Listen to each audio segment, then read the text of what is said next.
This Friday, I'm going to be talking about the walking wounded.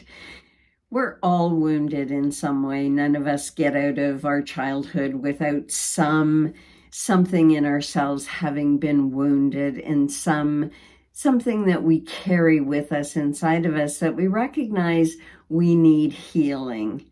And when I talk about the walking wounded, I'm talking about that part of ourselves that is so vulnerable that we feel compelled automatically to defend when somebody pokes their finger at that wound. And so this terminology, when I first remember it, it came from when I was studying to be a psychotherapist in the 1980s, when we were distinguishing between what was an actual personality disorder of narcissism and what were actually narcissistic defenses against our primary wound. And recognizing that most of the clients we would see in our practice would not be those with personality disorders, but they would be those of the walking wounded, those who could operate with success in some aspects of their life, but in other areas in a very defended fashion, and in particular in their relationships.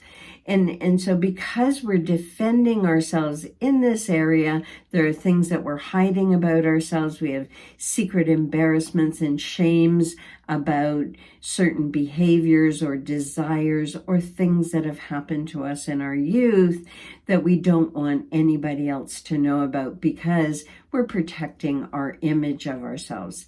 And so we continue to defend this wound and not really know about it. This is where I talk about how all of us can have narcissistic defenses, but the walking wounded, they're much more covert in the way that their defenses emerge. And one of the key ways that the walking wounded protect themselves is by rescuing others. And of course, rescuing does come from a desire to help and care about others because we love them and we want the best for them.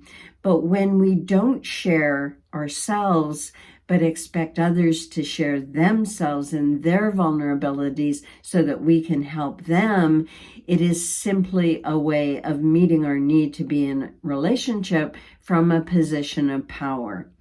And so coming from the rescuer, we are always on. We are our partner's therapist.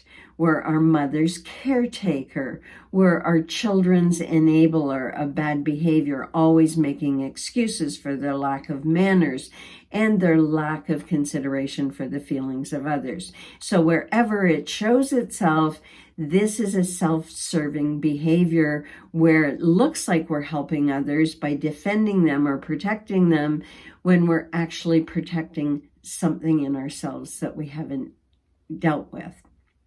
So the walking wounded are stuck in self-protective strategies that they resorted to and used during their childhood that have protected them against psychological distress. They survived essentially by using them. So what do we do about it? Because if we all have a wound, we can either go around and promote our wound.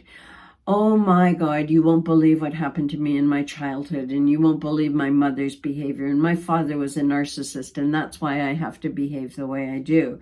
The first thing that we have to do is we have to take responsibility for the wound as it is in our present day.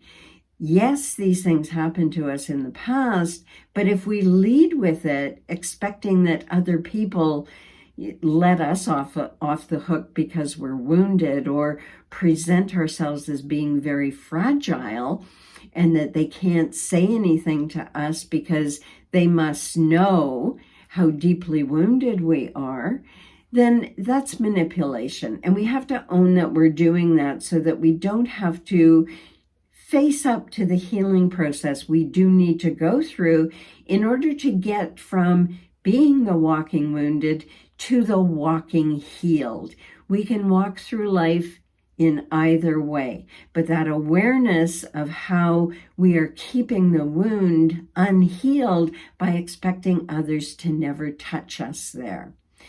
In really getting to know the three positions of the victim archetype, this is very critical, that they're the victim, the victimizer, and the rescuer, and we can ping pong around and use all three of them as a way of defending ourselves. So really examine your own behavior and get to know when you're coming at telling a story from the victim archetype, for example. When you're focusing on your wounds and trying to get other people to let you off the hook for some behavior of yours, or when you're doing the same for someone else, rescuing them or enabling them. And really prioritizing your adult needs. Your adult needs for being seen as a competent, strong, capable human being by prioritizing yourself, saying no, being assertive, and stepping out of the comfort zone that you have lived in using those self-protective narcissistic defenses of the walking wounded. It is the road less traveled. This sounds easy. It is difficult to live from your own will and move on from the wounds of childhood so that you don't burden your present day life with things that happened to you in the past. So until next time, bye for now, and power up your unique and authentic potential.